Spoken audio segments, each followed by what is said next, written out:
We will start by reciting the Pledge of Allegiance, and please remain standing for a moment. That will be, as soon as the Pledge of Allegiance is finished, we will follow that with a silent moment of reflection. I pledge allegiance to the flag of the United States of America and to the republic for which it stands, one nation, under God, indivisible, with liberty and justice for all.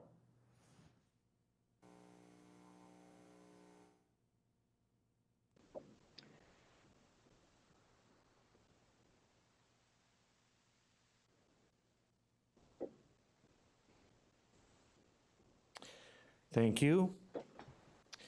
And we'll proceed to having the reading of the notice, please.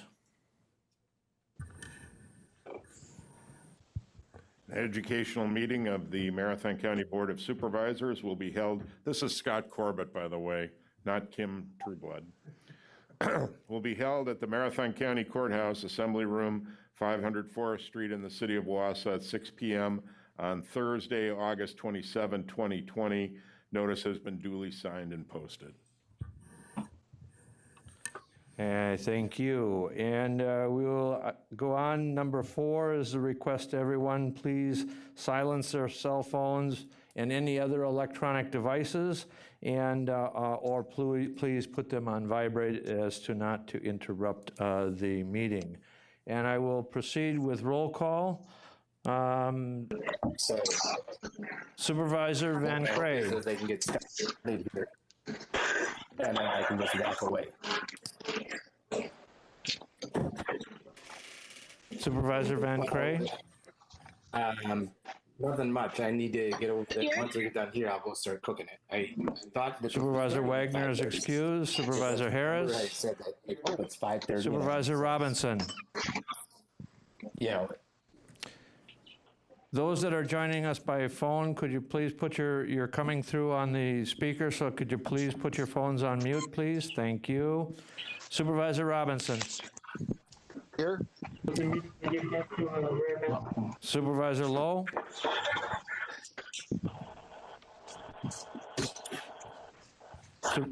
Supervisor Lowe.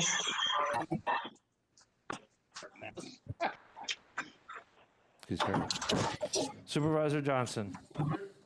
Supervisor Book is excused. Supervisor Gaber. I'm here. Supervisor Oberbeck.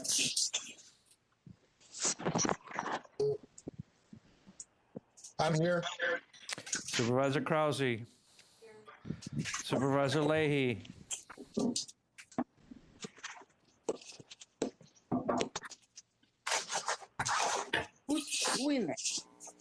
Supervisor Leahy. Supervisor Schley. Supervisor Leahy is present. Supervisor Schley. Supervisor Boots.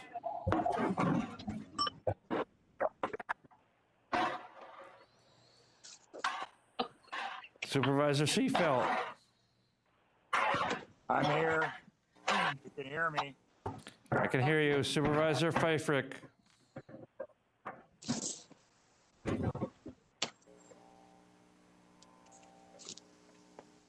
Trying to take roll. Supervisor Conway.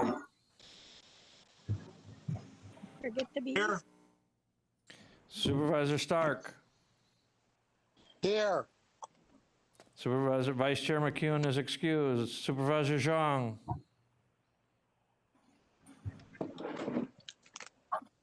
Here. Supervisor Guild. Here. Supervisor Rosenberg. Supervisor Christensen is excused. Supervisor Voll. Here. Supervisor Mask. I'm here. Supervisor Seiler. Here. Supervisor Jacobson is excused. Supervisor Seibert is excused. Supervisor Gunnering. I'm here. Supervisor Dickinson. Supervisor Gums is excused. Supervisor Draybeck. I'm here. You can hear me. Supervisor Gibbs here. Supervisor Butke is excused. Supervisor Beestrom. Here. Supervisor Langenhan is excused. Supervisor Lamont is excused. Supervisor Opel. Here. Supervisor Fisher. Here. Supervisor Lowe.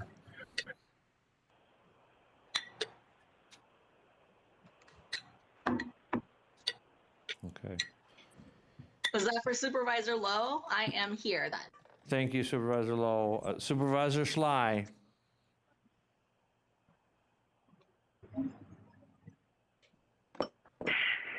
And Supervisor Boots.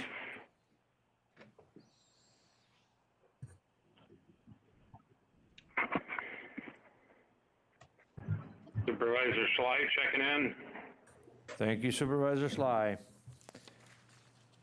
With that, I would like to acknowledge and welcome all of the visitors that we have here this evening. We have several citizens from the community here personally. We also are airing this on the public access channel. We have some special guests with us this evening that are joining us on this education evening, and that is the City of Wausau City Council. That is City Council President Becky McElhaney, and also the mayor, former County Board Supervisor, now Mayor Katie Rosenberg. And I would turn it over to the mayor if she wishes to have a few words. Sure. Well, first of all, super exciting to see all your faces again and hear your voices and go through the technology issues of a 38-member body. So nice to see you. I just want to thank the chair, the county board chair, and the county administrator for setting us up with this training. We're super pumped to kind of dig into this topic. Obviously, right now, it's super important that we are talking about implicit bias and institutional discrimination. It becomes more apparent every day. So thanks for coming together and collaborating on this topic. I know it means a lot to our council, and I see almost everybody here. So if you see some folks you don't recognize, you have our whole city council. And then I also invited members of our Wausau Policing Task Force. So you'll see some of those members too. But thank you very much for collaborating on this training. Well, thank you for joining us and sharing on this experience. Before we get started, I would like to have not a regular discussion, but I would like to explain to you how we got here. So good evening. Before we begin this presentation, I want to take a moment to provide a bit of background as to why we're having this presentation today. Our presenter and our next steps following the presentation. With respect to why we're having the presentation, in June of last year, this board adopted a resolution calling for a series of educational presentations, one of which was to develop a solid understanding of the dynamics of implied, implicit, and explicit bias and institutional and structural discrimination that can lead to health disparities and other outcomes that are inconsistent with our commitment to diversity and inclusion and our goal with being the healthiest, safest, and most prosperous county in Wisconsin. The presentation today is on that very topic. The last component of the board's commitment from this resolution last June is to pursue public engagement to discuss how we can improve our policies and practices to meet our goal of being welcoming and inclusive. The presentation today is scheduled for 2 hours, and our presenter has a great deal of information to cover. In speaking with the Diversity Affairs Chair, Commission Chair, Supervisor Zhang, and the administrator, our intent today is to listen to the information provided And rather than engage in a discussion today, take the time for each of us to further consider what we hear today and engage in a discussion at the standing committee level. Supervisor Zhang and the Diversity Affairs Commission can specifically work to provide an avenue for public engagement. With the background and overview of the next steps, I can tell you a little bit about our presenter. Our presenter this evening will be delivered, the presentation this evening will be delivered by Katie Hamm, an adjunct faculty member at the UW Milwaukee's Helen Bader School of Social Welfare and consultant to nonprofit entities. Katie's focuses her teaching related work on issues such as cultural diversity, human development across the lifespan, direct social work practice, and others. She has worked in the human services for 30 years, working with vulnerable populations, including homeless, youth. Katie's consulting practice focuses on areas of youth development, diversity and inclusion, and racism and oppression. Katie has presented locally and nationally on these issues. In fact, in July of this year, she presented locally to stakeholders and the staff of the Aging and Disability Resources Center of Central Wisconsin, also known as the ADRC of CW. At this time, I would like to welcome Katie Hamm, and I'll turn the program over to her for a presentation. Thank you, Katie Hamm. Thank you so much. I'm going to get the PowerPoint pulled up. I'm going to share my screen, and then I can begin. And I'll, in the context of doing that, share about myself. So let me get my screen up. Thank you all so much for being here, and that was a really awesome bridge into the presentation. I know this takes a moment to pull up. There we go. So I'll get to a little bit more information about myself, because I think that that's important to know why me, why am I here, why am I talking about these things. And I very intentionally start with this photograph, because that's me several years ago, a lot more hair, and some close friends.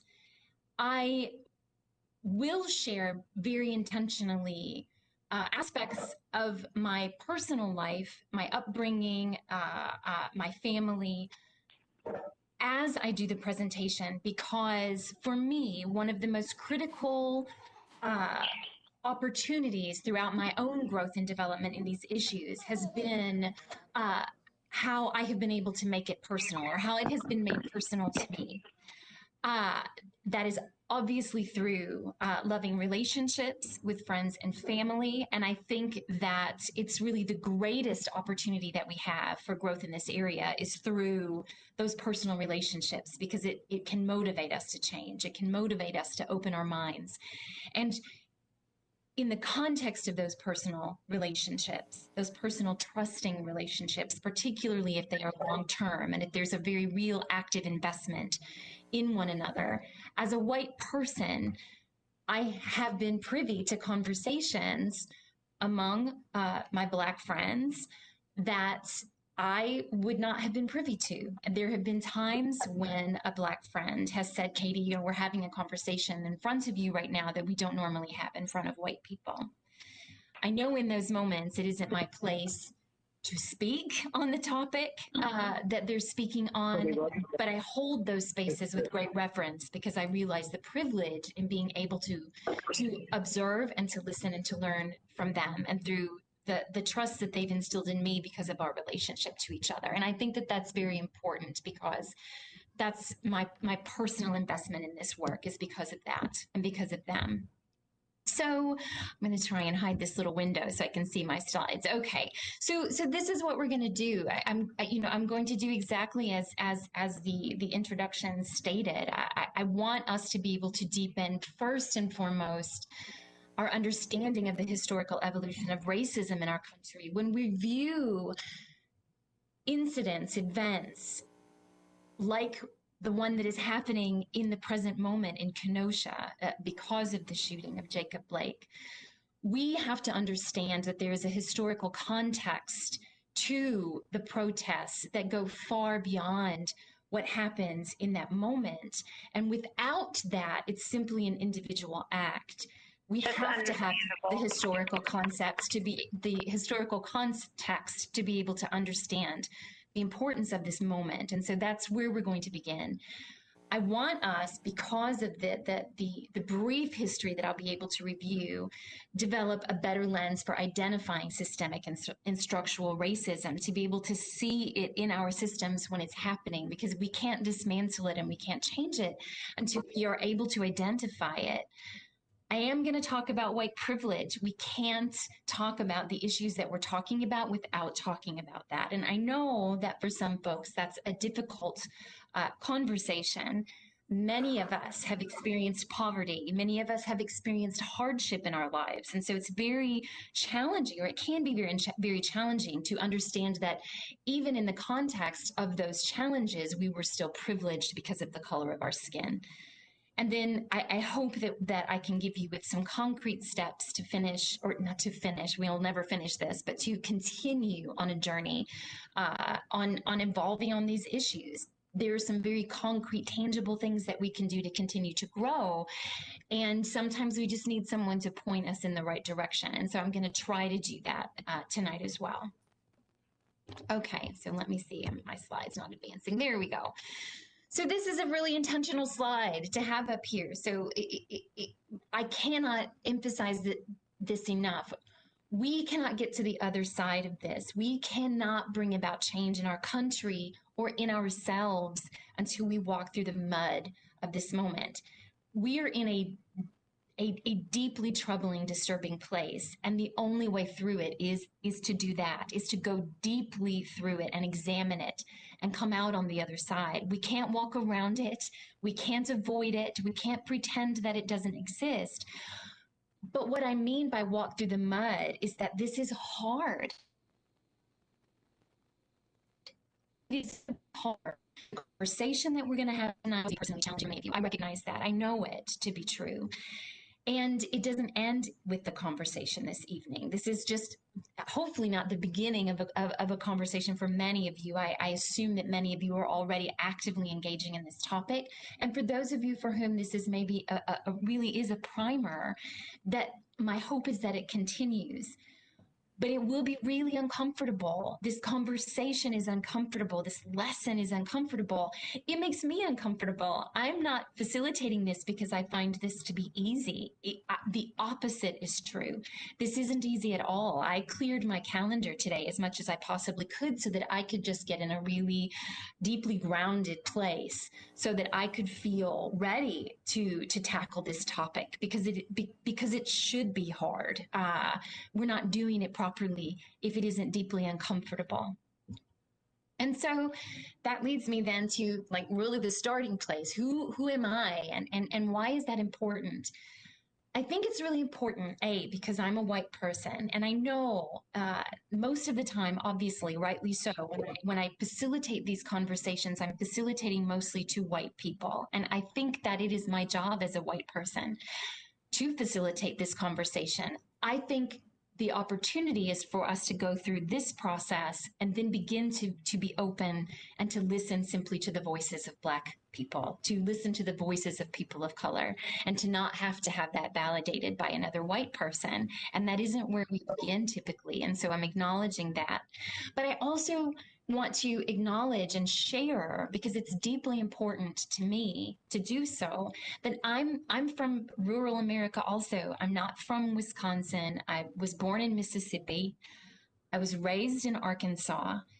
This is a photo of my dad, who on issues like the ones that we're talking about this evening was critical in my development, because he was a very racist person. I'm very fortunate in that my mother was not. And when my dad, as I was growing up, would do or say things that were harmful about other people, my mother, in a very, what I know to be at least a very Southern mom or Southern lady. I don't know how else to say that. I think of her in terms of an old school Southern lady. She would undo those things, but quietly at bedtime, perhaps, not in front of my father. I think because of who my father was, it wouldn't have gone well if she had, and she knew that. And so she chose a different way, but it impacted me also deeply. I had a very complicated relationship with my dad for a lot of reasons, but I also deeply loved my dad. He was my dad. And important things to know about him are that he was a veteran. And that was very important to him. He was a Navy man. I learned how to pack for trips from my dad. And always to this day, if I'm going on a long trip and I want to take one bag, I roll all my clothes, in the way that he taught me. He taught me all my camping skills and love of the outdoors. My dad was someone who loved the outdoors and knew all the names of all the medicinal plants around his property, and would pick and dry herbs and make his own teas and do all these really awesome, fascinating things. And I learned those things from my dad. My dad was also career law enforcement. He always worked for the county. So when I was growing up and we lived in Hot Springs, Arkansas, my dad worked for Garland County as a deputy sheriff. And then when he moved later to Mena, Arkansas, which is a very small town, foothills of the Ozarks kind of place, he worked for Mena in the sheriff's department, but he ran the jail. And I grew up, therefore, with law enforcement families, rural law enforcement families, and observed a lot of things in those years that I didn't like, but I also felt very protected by them and do hold those people in a very in a special place in my heart because they were always around. It doesn't mean that I liked everything that they did and that they said, because I didn't, and I didn't have a context or a place to put the things that confused me until I was much older. But I think that that's important because I will talk about law enforcement a lot in this presentation. There's some historical things that we need to cover. And I want to get to a place where we can just even have a brief, discussion of Blue Lives Matter and what that means when we say that. And I want you to hear it coming from the daughter of someone in law enforcement, who was deeply impacted and supported and protected by those men in my youth. And so it's coming from a place that isn't rejecting of law enforcement officers and still wanting to hold everyone accountable. I have to say this as we move on. The moment, this historical moment that we're living right now, is begging us to pay attention to the Black community in particular. And so the focus tonight is on the Black community. However, it is very important to say that any discussion of race in America is absolutely incomplete without acknowledging the harm done to Native and Indigenous people by white European colonists. We have to also talk about that. In Wisconsin, we're very fortunate to have many Native populations, and they experience oppression and systemic and structural racism in many ways similar to what we're talking about tonight. We don't have time to go into all that, but I have to say that we're not done when we talk about Black and white issues, because that's merely one example of how this plays out for many people.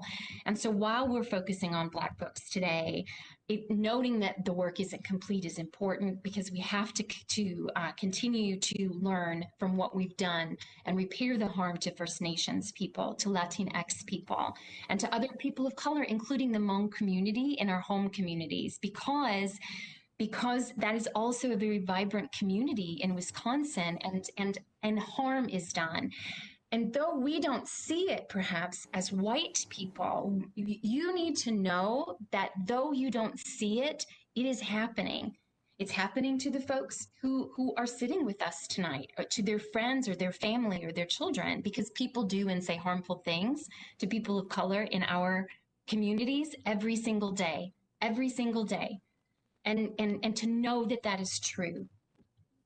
So let's start with a brief history. I want to say also, this is brief. My goodness, we're covering so many things in a brief period of time. I had to pick and choose. I am not a historian.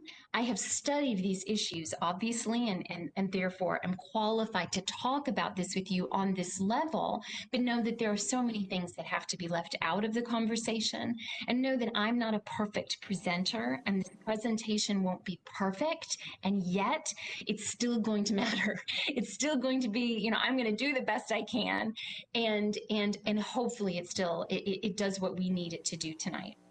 So here we start this walk through history. I have several slides that works us through where we were so that we can better understand where we are in this moment. So we begin with the enslavement of African people in the U.S. Sometime around 1619, we know that there is a beginning to this through 1865 and the official ending of at least this period of enslavement of African people in the U.S. So Christopher Columbus, if you study, you know, in my classes at UWM, when we talk about certainly also Native people and history and also African and African-American people, Christopher Columbus's name comes up a lot because there are a lot of things that Christopher Columbus had a role or played a role in that were harmful to both of those communities. But we recognize that Christopher Columbus is likely the first person that transported Africans on a ship in the late 1490s when he was on expeditions to what we know now to be the Dominican Republic. This was about 125 years before the White Lion, which is the boat that we kind of recognize docking in the James River in 1619. And so this gives you an idea of when this actually was beginning for African people, well before 1619, but that's when we kind of have an official understanding. It's important to understand because we have a charge this evening to look at systemic racism and structural racism. There's no way to look at implicit and explicit bias without talking about those things. And so it's important to know that folks who participated in the crafting and the structuring of our laws, our Constitution, were also people who owned other people, who were enslavers. And so we had 12 US presidents who were enslavers, and 8 of them actually had enslaved people during their time as president. So we're sitting presidents, but also were enslaving people during the time of their presidency. That's critically important. Thomas Jefferson is probably the poster child of this because he has enslaved, that we know of, at least 600 people of African descent, which was a very obviously large number. He fathered many children with, at the very least, Sally Hemings, and we know this from historical records. Sally Hemings was a child who was an enslaved child at the time, believed to be the half-sister of his wife. That's important also because it gives us an understanding of the cultural acceptance of sexual relations, and frankly, it's sexual assaults, because Sally Hemings had no choice. History, and this again is a piece of the structural piece, history that's taught to us typically does not talk about that relationship in terms of atrocity. It talks about Thomas Jefferson's relationship with Sally Hemings in loving terms. We've heard stories, I can say that I heard stories about Thomas Jefferson loving Sally Hemings and them having a loving relationship. And the reality is she had a small room in the basement of his home. She was not allowed to leave, and she gave birth to his first child when she was 14 years old. So she was a child, and she had no choice. If the relationship is not consensual, obviously it isn't a loving relationship. I'm not going to give examples other than obviously the one that I just gave, which I think is brutal in and of itself. But I hope that we all know and can hold for this part of the presentation that knowledge of the atrocity of slavery, of the brutality of slavery. So we've had, examples of the separation of families, right, in the last couple of years, when we look at the camps at the border, et cetera, and how that has played out recently. And so you have an idea in present time of what that looks like. Obviously, that has been happening for centuries, and we had violent separation of families, infants taken from their mothers. And in order for those mothers oftentimes to be able to nurse the infants of the white families that were enslaving them, which for anyone on the training this evening who is a parent or is a mother, that is an opportunity for us as mothers to imagine what that would feel like. The first slave patrol, the first formal slave patrol, was formed in 1706 in the Carolinas. These slave patrols are considered historically to be the birth of modern law enforcement. The slave patrol, I want to say though, the slave patrol was formed in the South, very specifically, obviously, to bring back slaves that were running away, to discipline slaves that needed disciplining sometimes. We were having also early organization of what looks like law enforcement happening also in the North. But at the time, if you remember from history classes, northern cities were more developed. They were bigger than southern cities. And so and obviously the North did not have plantations and enslaved people in the way that the South did at the time. And so what those early groups similar to law enforcement looked like in the North were more about disruption, disorderly behavior as it related to gambling, prostitution, things of that nature. It looked very different than it did in the South, where it was very specifically and intentionally set up to monitor the behavior or control the behavior of African people or the people of African descent. Torture was widely used, and I hope all seen photos, heard stories, and so we can understand the context of that at the time. I do want to say, and this would be a content warning. You can read the slide. Not only were women and female children sexually assaulted or raped, but there is also historical documentation of male slaves being raped by plantation owners, by their enslavers, by overseers, etc., because it was used as a way of controlling them and humiliating and shaming them. That's also something when we talk about how our history has been washed clean of some of the more brutal atrocities, because we as white people have not wanted our white children learning about the things that we did to Black people in their history classes. So I have some of the things that I'm talking about this evening. I'm talking about intentionally because I want to establish many layers. So we have this layer of the enslavement of African people. That's the underlying layer right now. And so what we're layering in are some of the things that were happening concurrently. What did that period of enslavement allow to happen?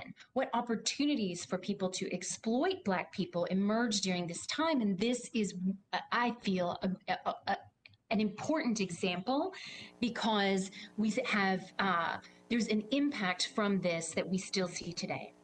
So J. Marion Sims is considered to be the father of modern gynecology.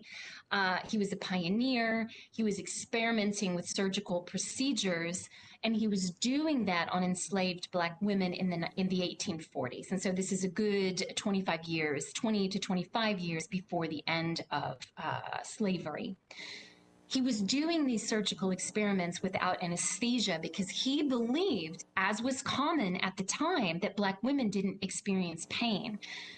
Black women, Black men, Black children were seen at that time in a way very similar to animals. At that time, we did not believe animals felt pain in ways that we know they do today. And so we extended that belief onto Black people because we did not see them as fully human. Women screamed in pain during these experiments or experimental procedures, but he likened that to hysteria and a number of other things, not due to actual pain that they were in. Why this is important is because there is a deep distrust within the Black community of the medical community that is important, particularly as we're trying to understand certain health outcomes, certain health disparities, and what are the roots of those. And while that's very complicated, one of the things that we often don't add to our analysis is the distrust that exists within the community. And why is there distrust? This is one example of why. Why this is also important, this myth that Black people don't feel pain, is that this myth persists in the medical profession today. So this is one study out of the University of Virginia in 2016, but there are other studies to support this, and there is other evidence other than those studies where medical professions are answering questions, and these are questions that assess at their understanding of how different communities experience pain. But we see this also in the way prescriptions are implemented or administered. So we see people within the Black community not being given prescription for pain meds at quite the rates of the white community. And this is, quite frankly, honestly, one of the things that contributed to the disparity in opioid use being in the white community because of the overprescription and the overuse and abuse of prescription pain pills, right, that have an opioid base. The same pain meds are not equally prescribed to Black people because doctors have believed, A, Black people were exaggerating their pain, and B, that if they were given a prescription for a pain med, they would sell it, that it would be abused and dispersed in the community. And what we know, however, is that the abuse of the opioids is happening in the white community, and many in the Black community will say that's the only reason that it's actually being addressed today. So we have the Emancipation Proclamation. So we're getting to this end, and obviously, folks, a million things I'm leaving out, and I have to, but you can see that we're moving quickly through this historical period. But we have 1863, where Lincoln signed the document that would eventually end enslavement at the end of the Civil War in 1865. It's important, however, to understand that Lincoln didn't love Black people. It wasn't that. And this initial document did not, end enslavement in all areas. It didn't address slavery in border states. It wasn't a perfect document. Again, when we talk about history and we lift up folks as being purely good, like we have done with Lincoln, then we do a lot of damage because we aren't able then to address the complexity of our own actions. And we're also, I think, not able to lift up leadership in the way that it should be lifted up, because no one is perfect. No one is without error or without conflict or any of a number of ills, right? No one is morally perfect. We've all made bad decisions. But when we lift up this sanitized version of leadership, then we don't allow average people to see leadership within themselves. And we've done that, certainly. An example of that is what we have done with President Lincoln.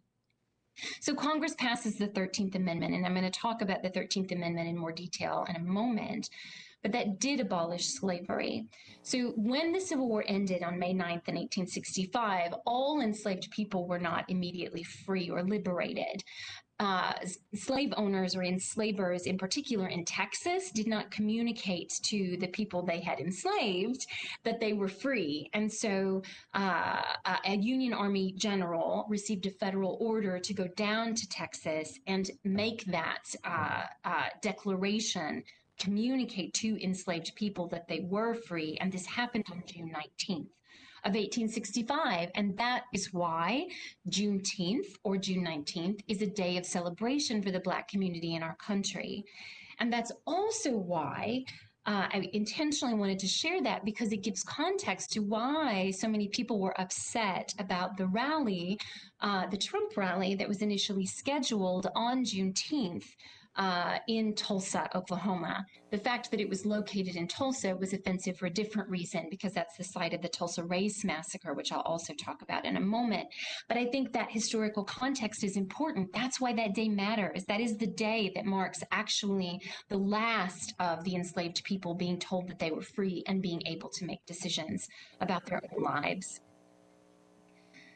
So the KKK, I have to talk about the KKK because it's historically so incredibly important, and because we see how it has evolved as we see white armed militia, unfortunately, like we have seen in the last couple of evenings in Kenosha, which is just, as I'm sure you are all aware, 30 miles south from where I'm sitting this evening, and a lot of folks that I know have certainly been heading to Kenosha to support some of the protests, which I know is also challenging and difficult to talk about, but is very important to a lot of people. The KKK was created in 1865. It is no coincidence that it was created at the time that the Civil War ended, because it was initially a private club for former Confederate soldiers. That was what it was initially. Confederate soldiers, after the war, some of them went to school, some of them joined law enforcement, some of them then became attorneys and judges, and that's important because they became the enforcers of Jim Crow laws, which I'll talk about also. During this period, though, after the creation of the KKK, the violence against Black families who were trying to start their lives at the end of their enslavement was horrific. Black schools were destroyed, Black homes were burned, men, women, and children were targeted for violence, were tortured, were murdered, and that happened explicitly for a very long time. I intentionally showed this photo, and some of you may have seen this. It was shared widely on social media. This is a photo of someone in a KKK uniform in Conover, Wisconsin, and the photo was taken on June 12th of 2020. I don't know the backstory of the photo. I do know a person driving by paused and took the photograph because they were stunned to see it. It's disturbing to have a German Shepherd paired with someone in a KKK uniform. Dogs from the early slave patrol to law enforcement, and particularly certain breeds, are very frightening to people of color because they've been used so brutally in acts of harm against them. But I am intentionally showing this because this is 2020 and this is in our state. This is northern Wisconsin. And so whatever the purpose of this person standing there was, whether they're a member of the KKK or not, it's very intimidating to see and to know that it's okay to do that. So Jim Crow. So we have the Civil War ending in 1865. And then we have the beginning of what's known as the Jim Crow period. Now, all of this time segregation was not legal. It became legal in 1896. You all, of course, studied Plessy versus Ferguson in history classes. We all did. But what we know, of course, to be true is that separate but equal was never equal. And the legalization of segregation simply meant that Jim Crow laws were solidified in our system. Jim Crow was meant to marginalize African Americans by denying them many things: the right to vote, the ability to hold jobs without discrimination, to buy homes in neighborhoods where they wanted to live. This affected, Black men who enlisted and who were coming home and wanted to use the GI Bill to purchase a home, only to find that white homeowners who were selling their home did not want to sell to them. And so not all of them were able to take advantage of the GI Bill. All of these things. So Jim Crow laws, statutes, etc., were designed to oppress, and they were incredibly successful.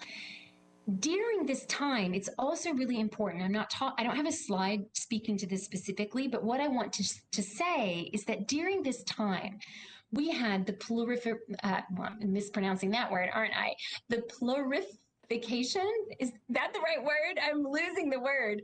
We had wide distribution, let me say that, of marketing and advertisements that depicted Black Americans in very stereotypical and racist ways. We had ads for Ivory soap. We had ads for all kinds of products that used the images of Black people in disparaging ways.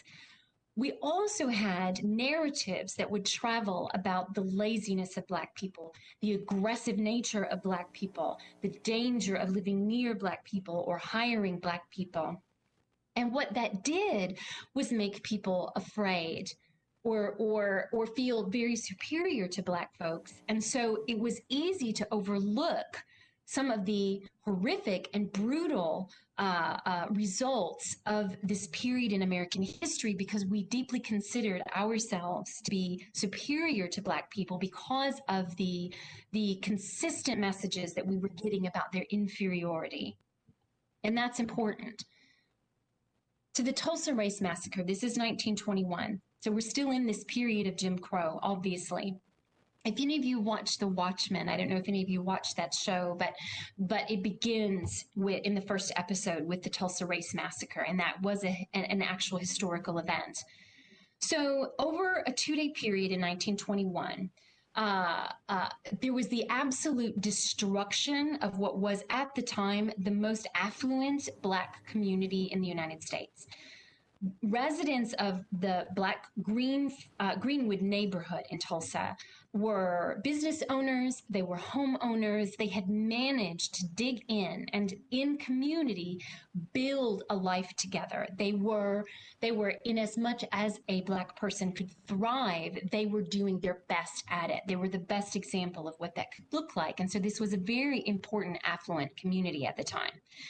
What happened was a Black boy, and I should have looked this up before the presentation, he was 15 or 17 years of age, he was under the age of 18, walked into an elevator in a building where a white woman was already waiting in the elevator. So the Black boy walked into the elevator. The white woman, seeing this Black boy, and whether he was 15 or 17 doesn't matter, because at a very young age, we begin to see Black boys as dangerous men in a way that we don't do with white children.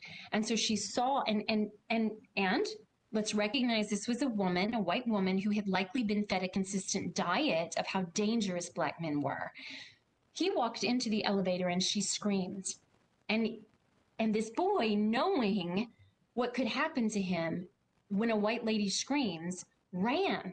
He absolutely ran. A rumor began to spread very quickly that he had sexually assaulted a woman. And so a posse was sent out, he was apprehended, and he was jailed immediately. A group of 150 residents of Greenwood walked to the county jail to demand that this boy be freed. They were met by a mob of white people, and the mob of white people was over 1,500 people, and chaos ensued. So they were attacked by the white mob, this group of 150, and as they fled, they were murdered, they were beaten, and then the mob made its way into the Greenwood neighborhood and began to burn their businesses, burned their homes. In fact, you can see that over 1,200 homes were burned in this 18-hour period, and over 300 people were killed, and most of them were Black. So this was a devastating, absolutely devastating moment in our history.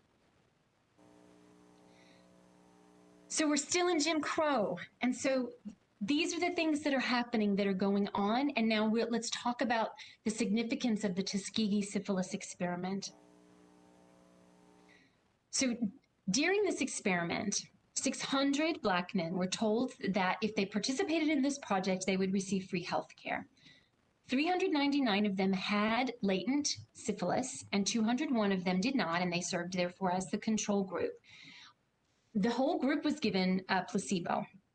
At the time, penicillin was the recommended treatment for syphilis, but the doctors conducting the experiment were not interested in treating their syphilis. The purpose of the experiment was to see, if untreated, what happens to the body. How does the disease progress over the lifespan? So it was an extremely unethical research study that would never be done today, but it was done then, and it was done on Black people and not white people for all the reasons that I think you can already see because of what's led up to this.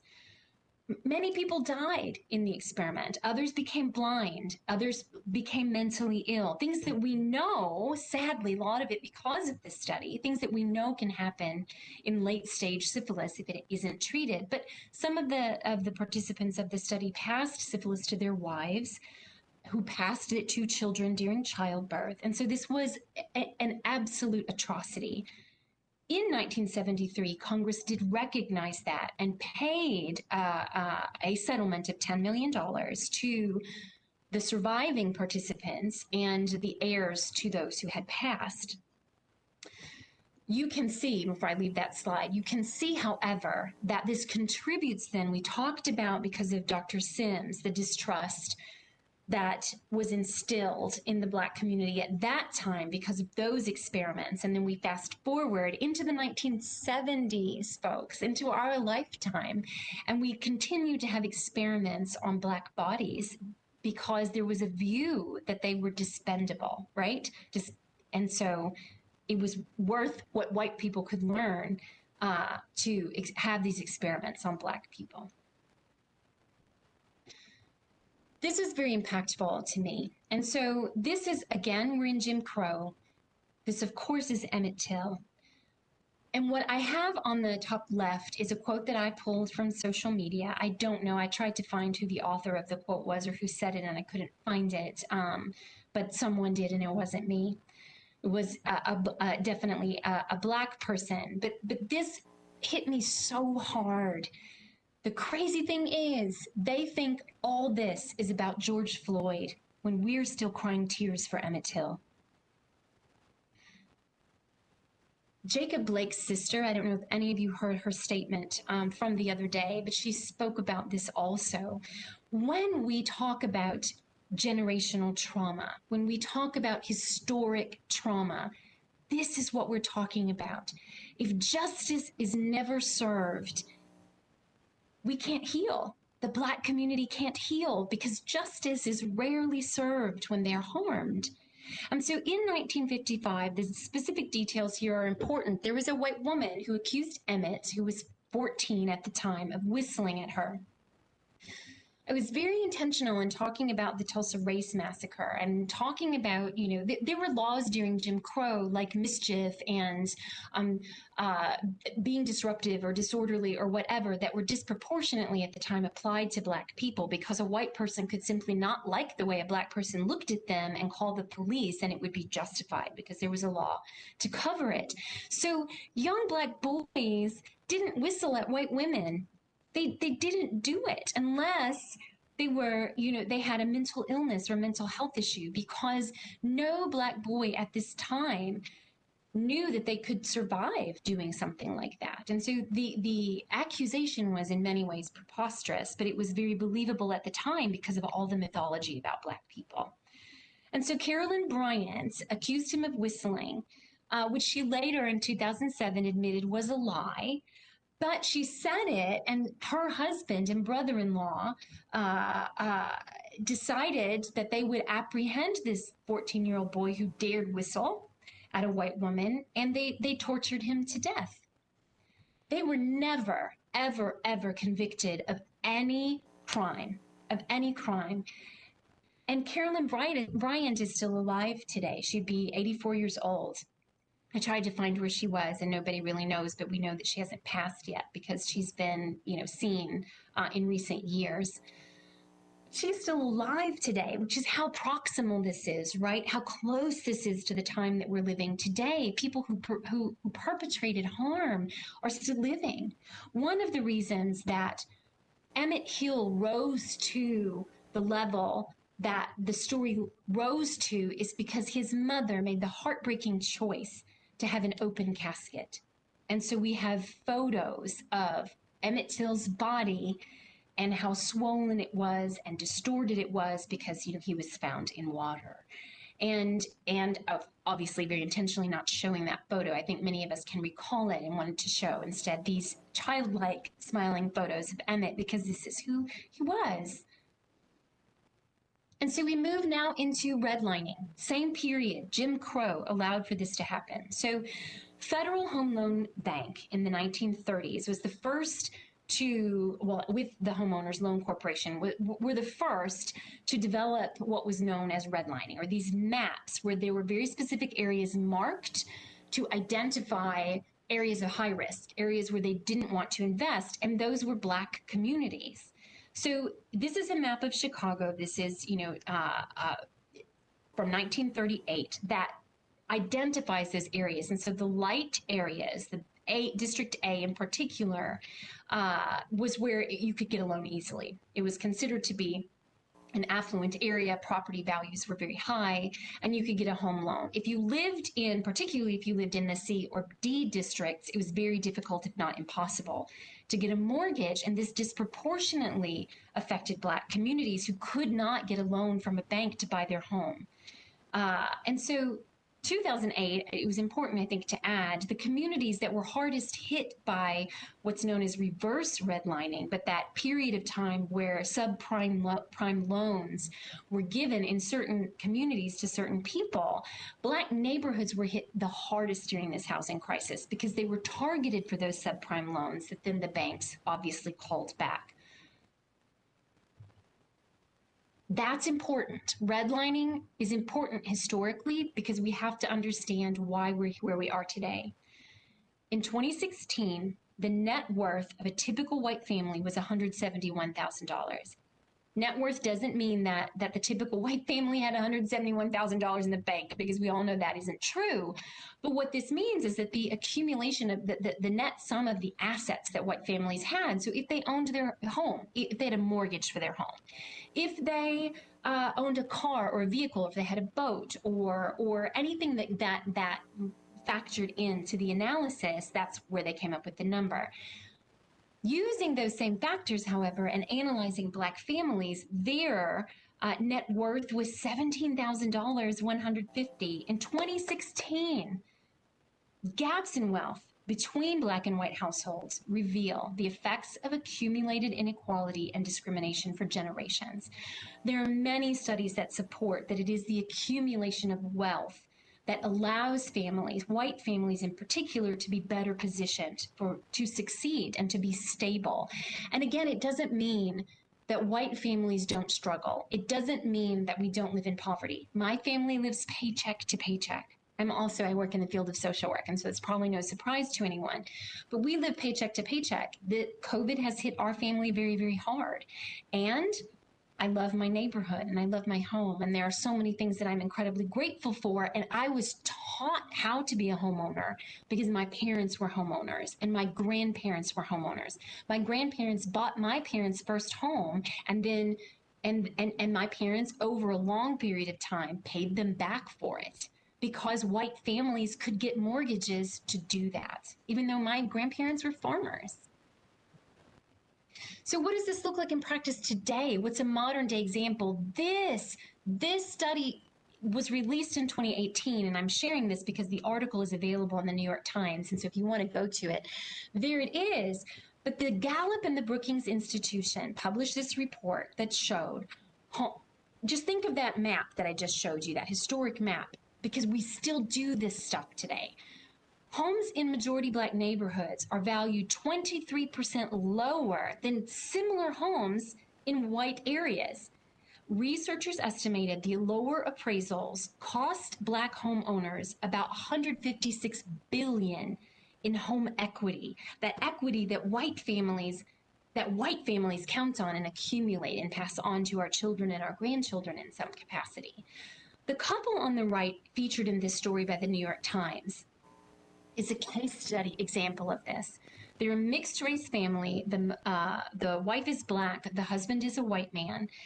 They had a home appraisal, and it came in way below the local average for their neighborhood at $330,000. So they got a second appraisal, and this time they had the white husband home, and they removed all Black cultural items. They removed all photos of Black family, and the appraisal came in at $465,000. Okay, moving from that now into enslavement, or into mass incarceration. The 13th Amendment did abolish enslavement, and I know that this is where we get into, I think, things that can be triggering for folks, particularly folks with histories in law enforcement, like my dad. You know, these conversations can be really complicated and really hard because we want to take data such as the number of Black people in prison and use that to justify the number itself. Well, clearly more Black people commit crimes, and that's why more Black people are in prison. The research doesn't support that, however. What the research supports is that white people commit crimes at comparable rates, but are incarcerated at a percentage that is disproportionate to their percentage of the general population, and the reverse is true for Black people. So what the 13th Amendment did was this. It abolished enslavement, but there was an exception. Enslavement was appropriate if it was punishment for a crime, for example, through incarceration. So post 13th Amendment, and remember then we're getting into that period of Jim Crow that I was talking about, criminal offenses such as mischief or insulting gestures were disproportionately applied to Black people. And then this concept of convict leasing was born, which is why many times you hear to mass incarceration referred to as modern day slavery. And well, this is why, because convict leasing at the time was, in the term it was called, helped rebuild the South because there was labor available for farms, for railroads, for mining, for logging, for big industries. And prisoners could be contracted under the legal status of laborer because they were serving prison time. They were incarcerated because of a crime, and therefore their enslavement was legal. They could be sold to the highest private bidder. So a private industry could submit a bid to a prison to be able to lease convicts to work on their property. And so the prison was getting paid, but the prisoner was not. And we think that's okay in our current day model of justice and incarceration, right? But we have to think deeper than that. We have to look at who it is disproportionately impacting. So African Americans, after that, the 13th Amendment, were arrested by the thousands, okay, during this period. They could often not pay their court fees. This is a modern day dilemma also. And that means that Black people are also often incarcerated simply because they can't pay a fee. During this time, prisoners became younger and Blacker. The length of their sentences became longer. Over the past 40 years in the US, the prison population has increased by over 500%. So we currently have about 2 million people incarcerated in the US, more than any other country in the world. Black people are incarcerated at a rate of 5 times that of whites. And this is the example I was talking about, or data to support what I was describing earlier. In 2014, for example, Black people were 34% of the US prison population, though made up only 12% of the general population. Today, they're about 13% of the general population. Whites make up 64%, it's closer to 70 right now, of the US population, but we're 30% in 2014 of prisoners. And so you can see that whites are disproportionately less likely to be incarcerated, though they commit crimes at the same rates. Black people are more likely to be incarcerated. And so what does that look like? Brock Turner is the poster child for what this looks like. We have 2 college athletes who were accused and convicted of sexual assault at the same time. Corey Beatty was a college football player, and he's a Black man. Brock Turner, we know, of course, he's a white man, was a swimmer, was an athlete.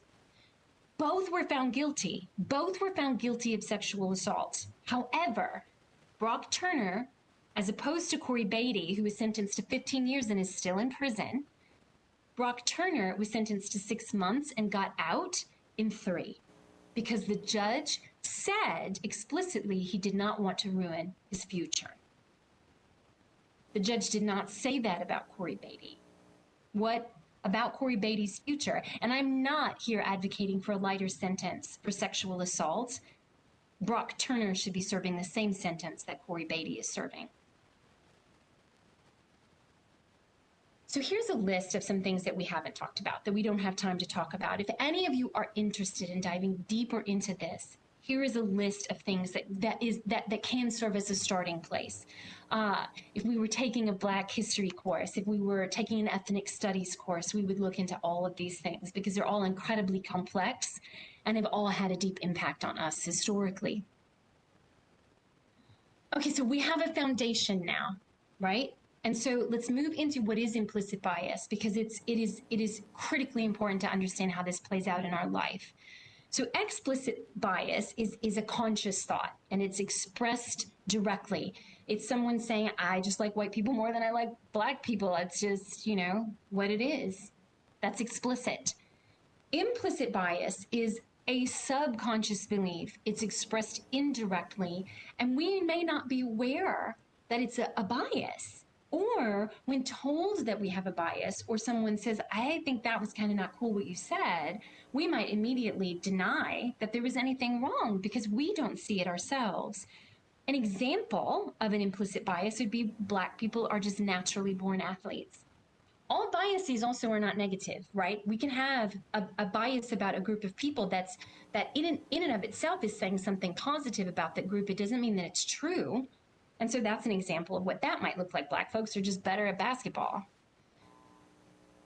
Behavior that shows implicit bias is when white folks choose to sit nearer to a group of white people than a group of Black people at a conference, and don't realize that they're choosing that because they feel more comfortable there, because that's what they don't see in themselves, that there is a discomfort to sit next to the group of Black people.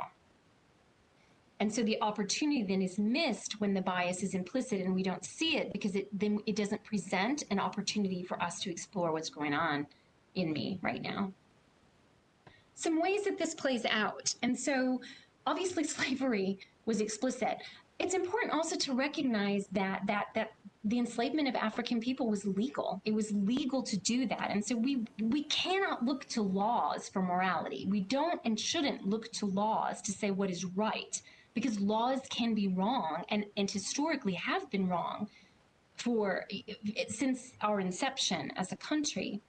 Jim Crow laws were both explicit and implicit because there was explicit, certainly after Plessy versus Ferguson and the whole concept of separate but equal, because it was never equal, but there was the explicit nature of the racism there, the legalization of racism.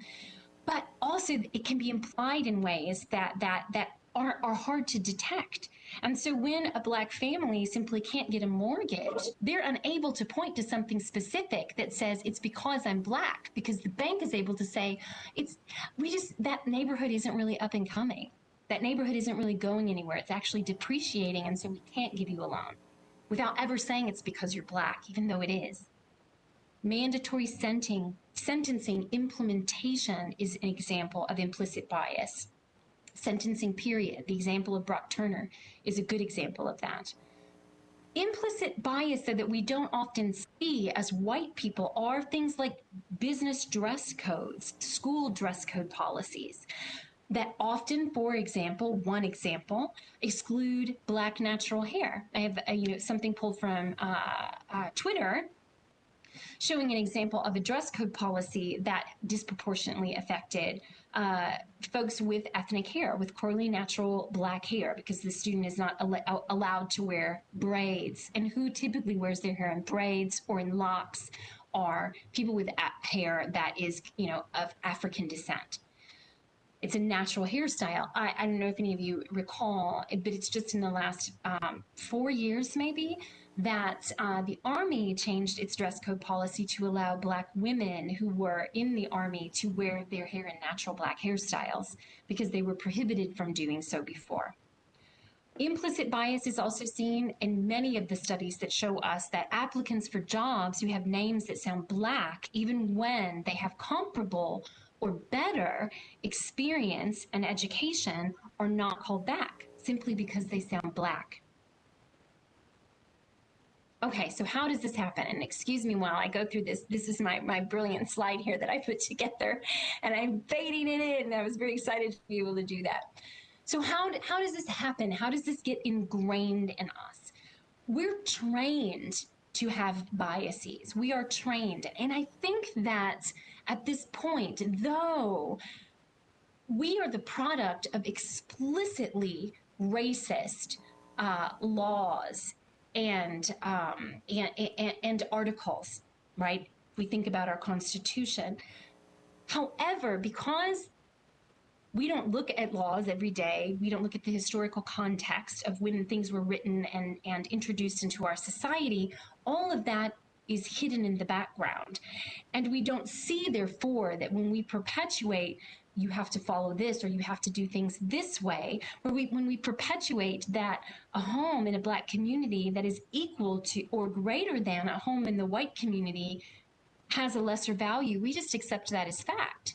We accept as fact that you don't want to live in a Black community because your property values are terrible. Or, oh my goodness, a Black family bought a home on my block. What will I do? My property value is going to go down. That's a very common conversation that we've all heard in our lifetime. And it's born out of this very intentional way of excluding Black people from home ownership, but we've bought the myths and stereotypes. So our training begins when we hear those myths, when we hear those untruths, those stereotypes, that misinformation, and a biased version of history that tells white children that Christopher Columbus was a discoverer and this amazing person, and he really was not. He was not. He was a horrible person and did horrible things to Black people and to Native people. George Washington's teeth. We're taught, this is such a good example. How many of us heard in history class as an anecdote that George Washington's teeth were made of wood? And they actually were not. The practice at the time was to use real human teeth to make pieces to go in people's mouths who didn't have their own teeth. And so whose teeth do you think were used at the time? The healthy teeth of living Black enslaved people. Black enslaved people had their teeth torn out of their mouth in order to be able to make teeth, false teeth, for white people. George Washington wore the teeth of enslaved people in his mouth. All of this is taught. We learned those things in school. And then it's reinforced by family and friends who heard the same things and learned the same lessons. It's in our textbook. It's in textbooks. It's in religious institutions. This concept of missions, going into places where Black and brown people are Native and Indigenous in order to save them and bring them white Christianity in some capacity, peoples that never invited us there. They were doing much better before we ever got there. But that's an example of what that can look like. And there are churches and faith groups that do mission trips still today. The media, government, cultural standards, these are all ways that these myths are reinforced. A cultural standard, for example, that white hair is cleaner, thinking of Black hair as greasy or dirty in some way. We internalize that. So we internalize the stereotypes, we internalize the lies, and then they're invisible to us. We just believe them, they're known facts, without even thinking of them at all. They just impact our behavior. We become very negative in our attitudes towards difference between humans, and we perceive that some groups are more valuable than others. The harm here also, in addition to how that impacts white people and their behavior towards people of color, is that Black people also hear those messages. Black children hear those messages that they aren't worthy. And the best example of that internalization, let me just take a sip of water here for a second. The best example of that internalization that I can give you is the doll experiment. Many of you, if not most or all of you, will remember the doll experiment. Originally done, I believe, in the 1960s, replicated in the last 10 years with similar results. But there was this research study conducted where Black children between the ages of 6 and 9 were presented two dolls. One doll was white, One doll was black. And then the children were asked a series of questions. And so they were asked, which doll is the smart doll? And the children pointed to the white doll. I have a question that asks about the Hmong community, and I just want to address that briefly. What about the Hmong community? These stereotypes and these myths exist about the Hmong community also. That is an entirely different conversation, but what you can take from this conversation is that this system that we're talking about today, as it relates to Black people, can be replicated, and I can provide examples, or anyone can provide examples for what that looks like in the Hmong community, because we have absolutely done that there as well. Tonight, because of the Black Lives Matter movement, because of the explicit need to focus on the Black community and our relationship to them in this moment, this is what we're focusing on tonight. But that is a very valid and very important question that deserves its own space. So in this doll experiment, the children were asked those questions. So in answer to the question, which is the smart doll? The white doll. Which doll is the pretty doll? And the children respond, the white doll. Which doll is the good doll? The white doll. Which doll looks like you? The black doll. And so children as young as 6 had already internalized the message that they weren't smart, that they weren't attractive, and that they weren't good. And this is not because they didn't have loving families telling them that they were all of those things. It's because they had internalized the societal messages that they actually were not. And so all of this impacts our behavior, obviously. The message that we get from society about this also is don't make waves, don't challenge the status quo. People don't like when we make waves about these issues. And we see that in the resistance right now to the Black Lives Matter movement. And we'll talk about that in a moment specifically. But to interrupt this cycle, so this is why we're here tonight. How do we interrupt this in ourselves? How do we accept that it's true even though we don't want to? And how do we begin to take this apart and unlearn it? We have to replace the stereotypes with truth. We have to be intentional about that. We have to learn and practice how to be allies to communities of color as white people. We have to do that. If we hear someone saying something offensive as a white person, it's my responsibility to correct that or to shut that down. It isn't a person of color's responsibility. I have to do that. Okay. And so we're moving into what I know is difficult for some, but it's this concept of white privilege. And so I hope in part you can accept, just based on the conversation we've had this evening, that white people have not had to experience the oppression that Black people have in our country. We have not experienced those things. Could we have, in the context of our individual families, experienced hardship or traumatic events? 100% yes, absolutely. And those traumatic events were not systemic. They were not happening to all white people. And I hope that the difference is clear. And so this concept of white privilege was entered into Macintosh, published an article called Unpacking the Invisible. I think I have that on the next page.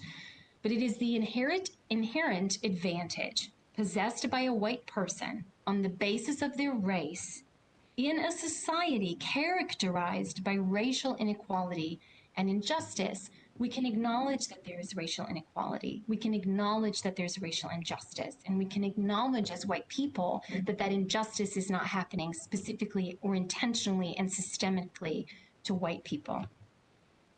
I loved this sign, and I think it says it very well, which is why I included it. This is clearly in the UK because of the way that she spelled color. But white privilege doesn't mean your life hasn't been hard. It means that your skin color isn't one of the things making it harder. And that's all that that means. And so some examples pulled from Peggy Macintosh's essay are this, because her essay ends with a list of privileges that she brainstormed in 1988. I think it was 26 initially, and then in 1990 she published an updated version that expanded the list to 50. But it says some simple things like this. As a white person, I can, if I wish, arrange to be in the company of people of my race most of the time. I can go shopping alone, pretty well assured that I will not be followed or harassed. I can turn on the television or open to the front page of the paper and see people of my race widely represented, and I would add, and I can see them praised and uplifted. When I'm told about our national heritage or civilization, I'm shown that people of my color made it what it is. I don't have to educate my children to be aware of systemic racism for their own daily physical protection. I cannot imagine as a mother what mothers of Black children go through in my city. I cannot imagine. I'm never asked to speak for all people of my racial group. I can choose blemish cover or bandages in flesh color and have them more or less match my skin. Questions we can ask ourselves, if any of that challenges you in some way, are, when I go to school or work, do I see people who look like me and are the same race? Do I feel I can go about everyday life without someone making me feel like I'm suspicious or up to no good or a suspect? Do I feel safe calling the police to come to my home in an emergency? Do I have to focus on how I'm dressed to make sure that I don't attract unwanted attention from the police? Do I feel that my race hinders me when I'm traveling on airplanes or checking into an Airbnb or renting an apartment or buying a home?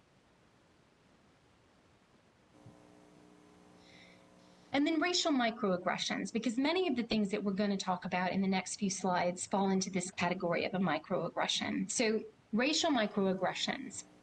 And this gets to implicit bias, and so I've really explicitly chosen to include this. Racial microaggressions are daily indignities, whether intentional or unintentional, and that's incredibly important because that gets to the implicit piece of this, to communicate hostility or superiority.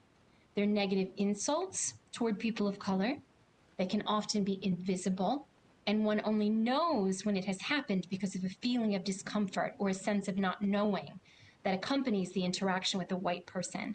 Daryl Wing Su, who's done a lot of this work on racial microaggressions, is a man of Asian descent, and that's important because he's talking about not only his research in this field, but he's also talking about his lived experience of interacting with white people. White people who perpetrate, microaggressions are often unaware of their behavior. So we can be unaware that we're doing anything harmful and can become defensive when confronted with their actions, resulting oftentimes in further microaggressions such as, you're paranoid, you're too sensitive, I didn't mean it that way, all kinds of things. And I hope that when you hear that you are able to be open and in a space where you can receive the truth of those statements, that we have all said those things. We've all done harm, even unintentional harm. And we've all felt defensive or resistant to accepting feedback about that because we have this critical problem that emerges in that moment of wanting to be seen as a good person. And if you're telling me that I just said something harmful, then I have to question that in myself. And the reality is that that isn't true. Good people do harm sometimes because we're imperfect and we're learning. And the best thing we can do is to be open to critical feedback about our own behavior. So some common microaggressions. And so I'm going to move forward now into eventually some slides that I know are going to feel uncomfortable to some of you. And that is okay. It's okay. It's okay to not like me in a moment when I may tackle a topic that is particularly triggering to you. That's okay. It's okay. We've all got this social conditioning and sometimes are in that place. What's important about this, and I love the way this session was set up, is that you will have time to process those feelings before you come to your subcommittees or your smaller groups and are able to unpack and process these things together. It's important to give this space so that if you are feeling triggered in the moment, you have time to analyze what's going on. Why am I feeling that way? So, for example, a common microaggression or common microaggressions that fall under the category of assuming the criminality of someone, stereotyping them, are these.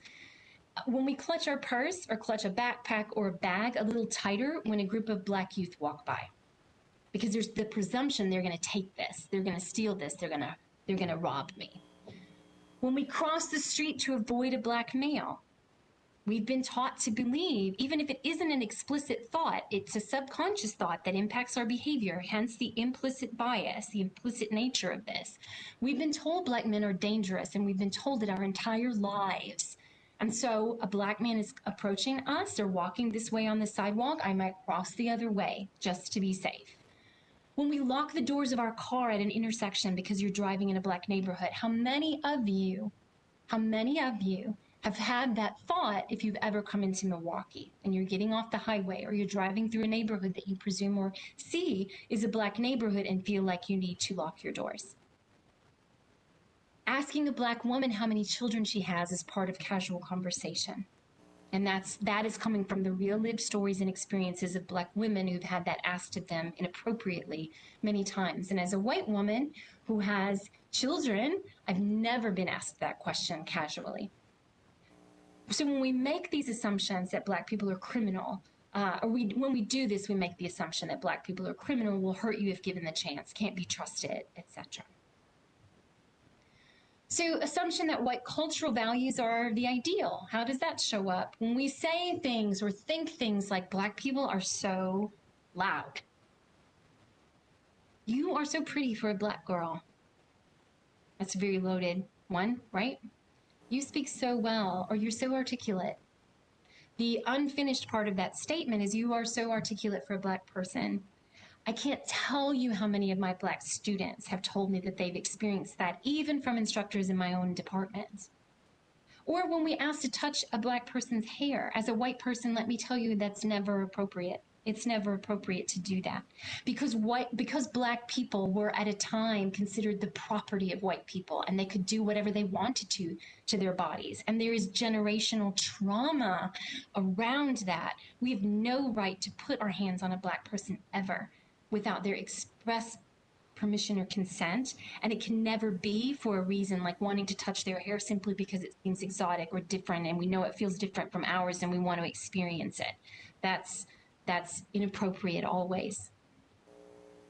So common arguments in the context, and that's the closest I could come to like a Thanksgiving dinner table, right? Because it's when oftentimes these conversations happen, or simply at a dinner table, sharing a meal with our family, and someone makes a comment or says something, or we're talking about current events and different perspectives come up. What are common things that come up that are harmful? And this is now getting into the content that I know some of you are going to feel challenged by.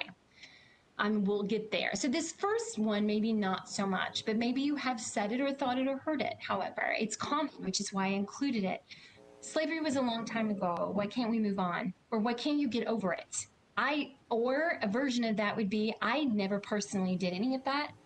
And so I don't know why I'm held accountable to something that some white person did however many 100 years ago. Why is that problematic?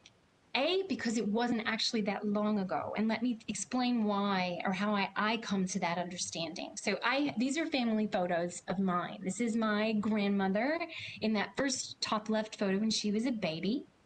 That's my grandmother and her brother Terrence. And that's the homestead where she grew up. So that's the little house. Actually, my family, we don't own that. My family doesn't own that anymore, but we were able to drive by the property and the owners let us take a photo of what it looks like, but that's the house that my grandmother grew up in on a lot of land. It was a very humble home, but the family worked the land. And so my grandmother, who partially raised me, I lived with her for a period of time in adolescence, was born in 1914. She went to the 8th grade, and then she worked the rest of her life.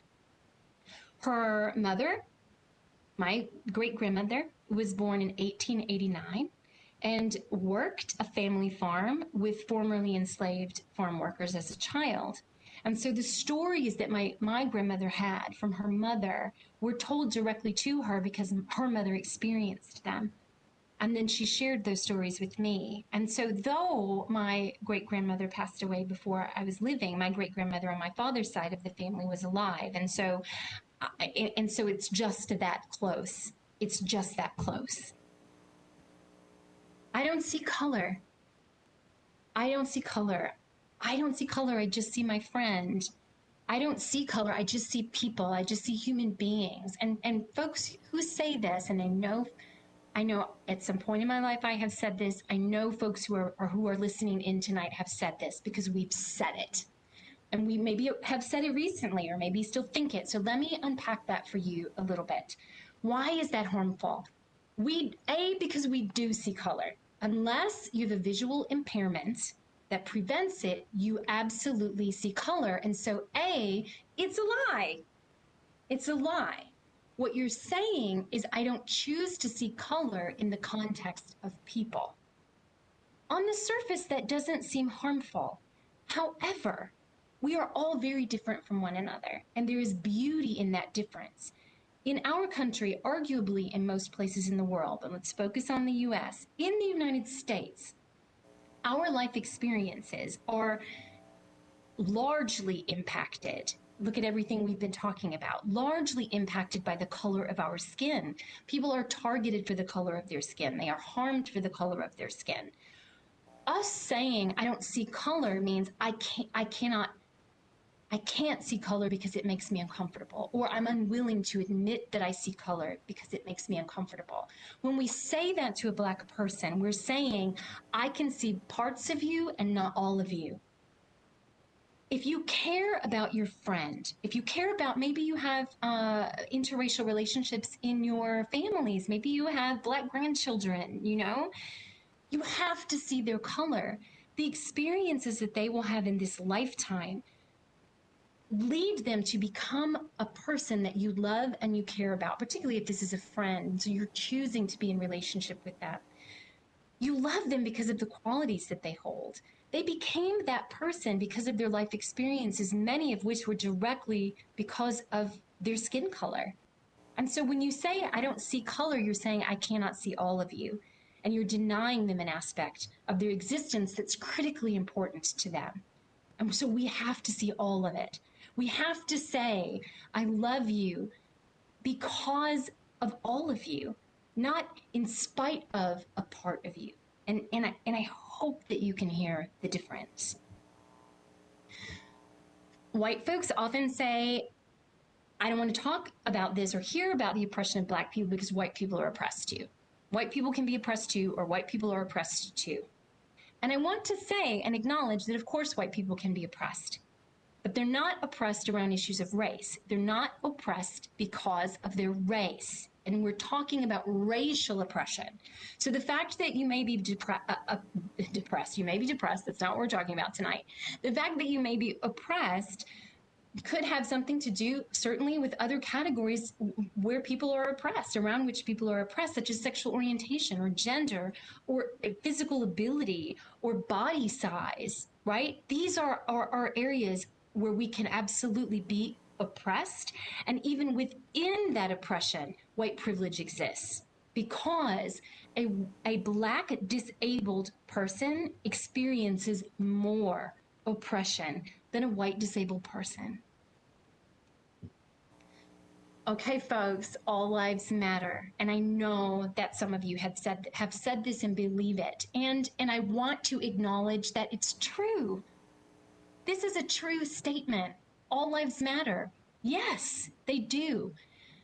The Black Lives Matter movement is about focus. It's not about exclusion. It's about honing in and focusing on the fact that Black people in the United States don't feel like they do matter.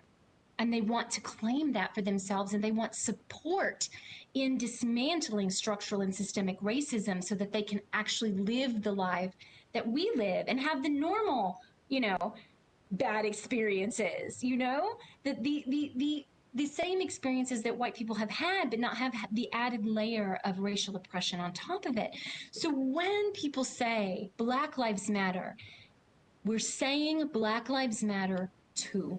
And we say this because we don't see it reflected by society. This is Gabrielle Union, who tweeted, if all lives matter, show us, prove it. Show us our bodies hold the same value. There's no excuse for the slaughter, none. Show us our bodies hold the same value. I've given you explicit examples tonight historical references that can be anchors for how our society has told Black people that their bodies don't matter. Blue lives matter. I'm sensitive on this one, and I hope that you hear from me my acknowledgement of the importance of the people who worked in law enforcement in my life, including my father. And so hear that from me as I share this with you.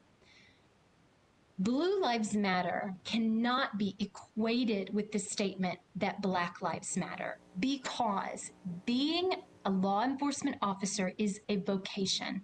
It's a choice. Being Black is not a choice. A Black person does not take their Black skin off at the end of the day and drop it on the floor to be washed. Right? It doesn't come off like a uniform does. You are Black from birth. You have no choice in that. You do not choose to have that experience of oppression. You're born into it. Being Black is an identity. Being a cop is a vocation. Being injured or killed on the job, and this is harsh sounding, I know, but being injured or killed as a law enforcement officer is an occupational hazard. You are aware of that possibility when you choose that career. A Black person doesn't choose to enter into a life experience where they can be disproportionately harmed or murdered. It isn't something that they choose. Okay, so moving from that into what do I do now? Where can I go from here? And I'm hoping to make some suggestions that can give you some possible next steps. A couple of things. There are so many ways and places to go from here. But some easy things. Read Black authors. Read articles written by Black authors about this current moment. Read anti-racism books written by Black authors. Choose those tools. As I said in the beginning of the presentation, it is important, I believe, for white people to speak to white people on this issue. It's important for you to be educated by other white people, to read white authors. That's critically important on this issue also, because I believe it's a bridge. I think it's an easier entry point if you aren't used to listening to the experiences or the voices of people of color. After doing that, the next step is to embrace those authors and those voices of people of color. You can simply do a Google search. This is what I did and came up with this list. But you can simply do a Google search of current Black authors to read and follow. Or if you choose anti-racism book lists, there's so many. There are books to read to children even. And then we have to begin this process of replacing those myths and those stereotypes with facts. We have to replace the myths with facts, and they're readily available, and I'm going to share one with you. So, did you know that Black fathers are the most involved fathers of any race? They're the most involved. We have a myth that of the absent Black parent, don't we? We have this myth because we've been sold that story that Black fathers are absent fathers, and that isn't true. They're actively engaged more than white fathers, more than any other fathers. And so the report from the CDC specifically tells us that the majority of Black fathers actually live with their children, contrary to the myth, and that Black fathers are the most involved of all primary recorded race and ethnic groups. And so, and I love this photo, and there's so many photos and videos and whatnot of Black dads doing their children's hair.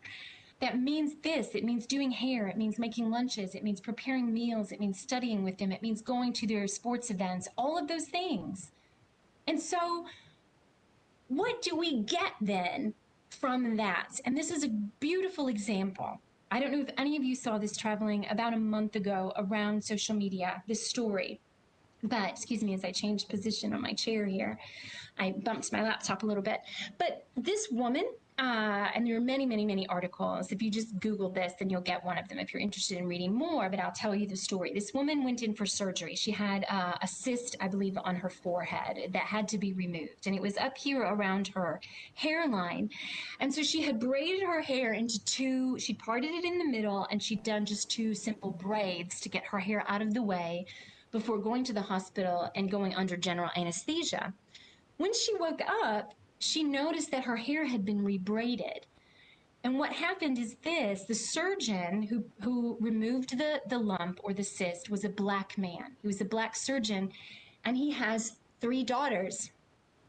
It gets me emotional. I get really I've done so well tonight because I haven't gotten emotional. This moves me deeply and it makes me emotional. And so this black father who was performing the surgery was an active father in his children's lives, and he regularly braided his daughter's hair. And he knew that if he took her braids out, redivided, the hair, put the parts in very intentionally, that he could do an incision that would not force him to have to shave the hair on her forehead or at her hairline in order to perform the surgery. And so he took the time to divide her hair into 5 sections, and he rebraided her hair so that he could perform the surgery in the least harmful way possible. That's a beautiful story, and it deeply impacted her, but it also shows you the thoughtfulness of an engaged black daddy when he was at work, and his ability to apply his knowledge of black women to this young black woman, understand how important her hair was to her, and he was not going to shave it. So we have to offer ourselves those counter narratives. They're accessible, folks. They're accessible on social media. They're accessible through Black journalists. They're accessible through Black films. And so this also is super accessible. You can follow Black leaders and authors, as I have suggested. You can consume Black films, and by that I mean films that are written by Black people, produced, directed, and acted by Black people, Black production teams. Because the narrative that you get is their story and their perspective, this perspective that we don't often get when it's our story that we're telling and simply using a Black actor. We have to also be willing to be uncomfortable. You all chose this presentation this evening. I have no doubt that you didn't know exactly what the content was going to be, but you chose it. And so there is a willingness, therefore, to be challenged, which is critically important. But these are other steps. We have to take risks. We have to be willing to step in when someone is doing something harmful, but sometimes that risk can simply be having a hard conversation with a family member that we love. Sometimes that risk can mean asking ourselves hard questions. We have to stand up against racism, which means speaking up when needed, which I was just talking about. We have to also, and I mentioned this previously, we have to be open to critical feedback. We have to accept that critical feedback. It's vital. Any of you who at any point in your life have been engaged in personal growth, trying to improve a relationship with your spouse or partner, trying to improve a relationship with your child or with a colleague, you have had to enter into an uncomfortable place and be willing to do hard things, right? And to grow, because there is no growth without discomfort. It just doesn't happen that way. If growth were easy, we'd all be like, I don't know, we'd be so evolved, right? You have to be willing to apologize if you make a mistake, and let me tell you, you will make a mistake. You will 100% make a mistake. I make mistakes. I make mistakes all the time. It happens. It happens because of implicit bias. It happens when we're tired and we're not thinking and we say something that's just an automatic thing that comes out of our mouth and we can't take it back. When that happens, just apologize. Apologize. Be willing also to be educated on how you could improve and how you could do something better. This is important also, and it's something that I think white people often don't understand, because white people don't like to be excluded from spaces. We have to respect the need for Black or for people of color only spaces and conversations. We do not need to be in all spaces. We do not need to interject our opinions in all conversations. Sometimes we need to step out of a space and allow a community to heal, to do healing work, to have hard conversations that they need to have with each other. Within the Black Lives Matter movement, for example, that's among the protest groups in Milwaukee, there's a huge discussion that's going on within the Black community because Black women are feeling excluded from leadership within the movement. That's a conversation to happen between Black women and Black men. That's not a conversation for me to participate in, as an example. So this is a quote, and I have another one on the next page that's also deeply impactful to me personally, from Robin DiAngelo's book, White Fragility. And she's a white author, and so a suggestion as a potential author, because I find her work to be very valuable. I think she's a little bit problematic, but her work is valuable. One of the quotes is this: the key to moving forward is what we do with our discomfort, which is what I've been talking about. We can use it as a door out, blame the messenger, and disregard the message, or we can use it as a door in by asking, why does this unsettle me? What would it mean for me if this were true? This is particularly important if you're examining why you're uncomfortable in certain spaces, or if someone said, hey, I didn't like what you said, that actually hurt me. That's an opportunity to go in. This quote from her book, though, is one of the most impactful for me personally, because it is so deeply true, and it was like a gut punch when I read it. The most profound message of racial segregation may be that the absence of people of color from our lives is no real loss. Not one person who loved me, guided me, or taught me ever conveyed that segregation deprived me of anything of value. I have to pause over that a second, because it's hard to move on after making that statement. That's a hard reality, and it is absolutely, for me, 100% true. So what do we miss when we exclude these relationships, or when we don't acknowledge that we are being deprived of something of critical value? Is we're missing this. We're missing relationships with these people, with these beautiful people, with these Morehouse scholars, right? These are historical Black colleges and universities that I've chosen photos from, because these are academics. These are smart young men and women who will be leaders. Graduates from historically Black colleges and universities are disproportionately successful compared to white graduates from traditional universities, because they're ready. They're ready. Black scientists, these are actual Black scientists, Black researchers, Black doctors. And then we get to the power of relationships. And I want to, this is a moment, I want to close the next couple of slides where I share with you my personal experience. I showed you a photo in the beginning of a group of friends of mine. And that impacts all of my life in different ways, not just that group, because I have many friend groups that are predominantly people of color. And this is how it has played out in one of the entry points.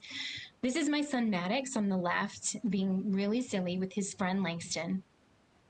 I had just driven them to a football camp last summer. We didn't get to go to any this summer. It was heartbreaking. They're seniors at Marquette University in Milwaukee this year, and they're both football players and certainly experiencing the hardship of COVID-19 as seniors in some really unexpected ways. But they've been playing football together since they were in grade school through a Milwaukee Rec League. And they're not the only ones. There was a huge group of friends. But before that, what's important for you, what I want you to know about my son Maddox is that my children go to a Waldorf school, and I don't know if any of you are familiar with what that is. It's kind of a hippie school. It's a non-traditional school. But one of the things that I love about this school, in addition to other things, is that the teachers have a grade cycle, is what they call it. And so they join a class. Kindergarten has its own teachers, but the teacher that stays with the class joins that cohort of children in first grade and then stays with them until they graduate the 8th grade. And so a teacher goes from first grade to second grade with the same class, from second grade to third grade, and all the way through until that group of young people graduates middle school and moves on to high school.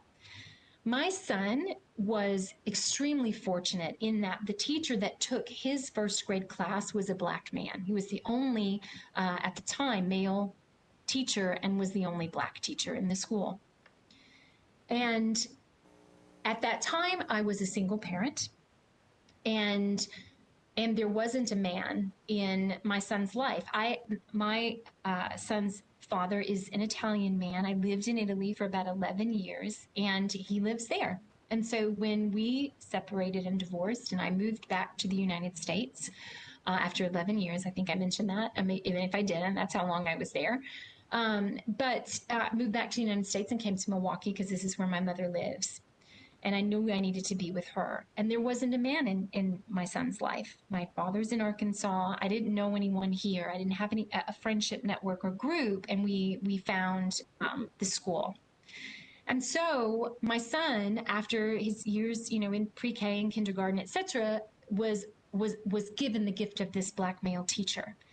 Because of what was going on in my son's life at the time, and because of the skill and the ability of this teacher and the developmental stage of my son learned at a critical point that when you need support, when you need advice, when you need, someone to laugh with, when you need to be challenged, when you need a solution, you find a Black man. He developed a neural pathway for trust in Black men at a critical stage, and it impacted his life to this day.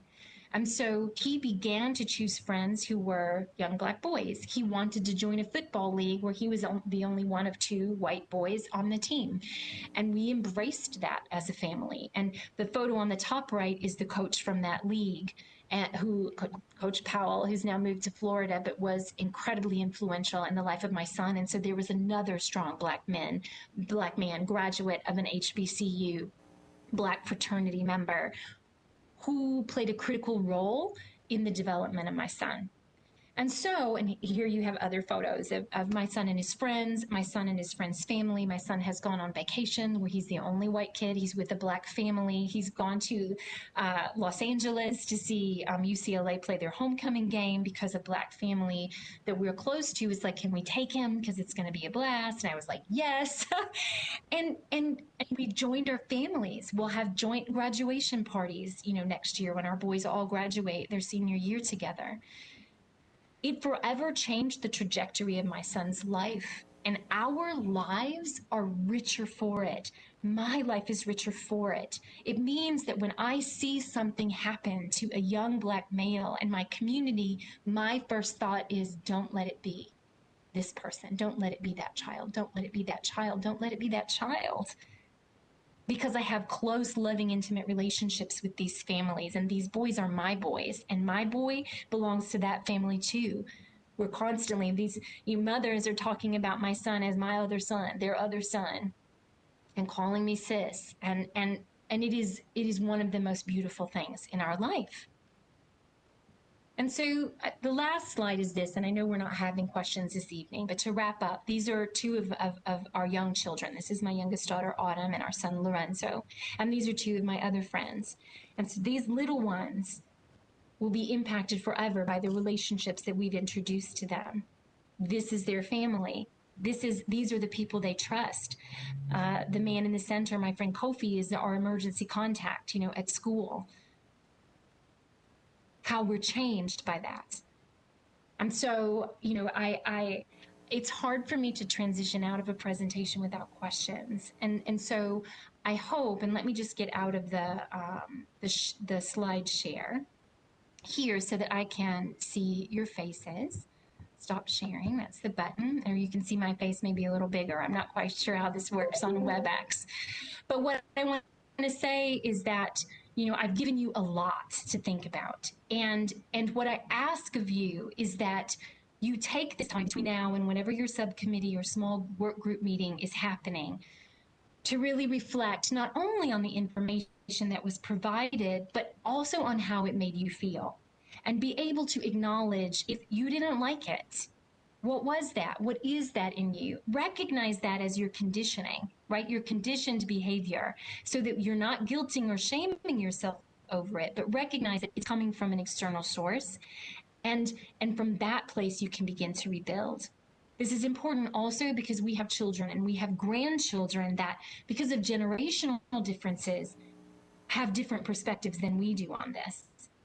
And this can also help restore and repair relationships and enable you to better have conversations with those young people that are not challenged by the same things that we have been challenged by in our lifetime. They're challenged mostly by our apathy or by our inaction, right? And just being able to have a critical conversation is action. Being willing to be uncomfortable is action. And so that's where I encourage you to go from here. So I don't know how this closes because we're not in the room together, but I really appreciate this opportunity. I don't know if I'm throwing it back to someone now, if this is the official goodbye. I probably should have gotten more information about how to wrap this up, but I really appreciate the opportunity tonight, and thank you so much for your long attention. Well, Katie, this is the chairman. I do want to thank you.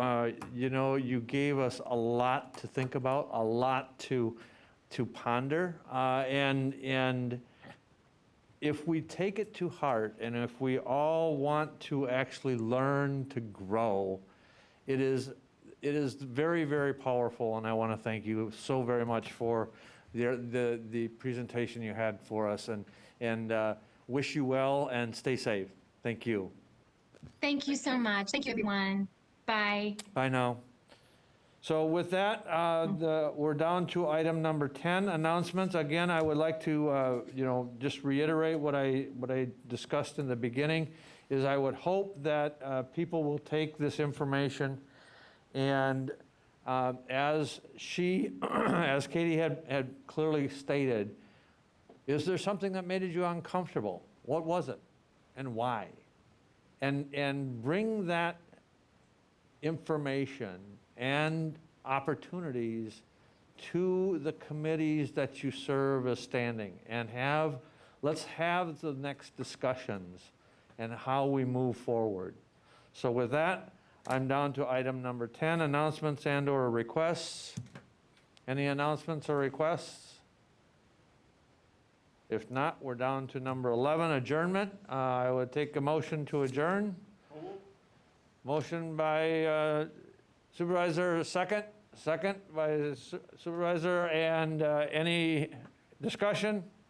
All those in favor of adjournment signify by saying aye. Aye. Opposed? Aye. We stand adjourned. Thank you, everyone. Thank you, ladies and gentlemen, and thank you also to the Wausau City Council and to the mayor for joining us tonight. And thank you.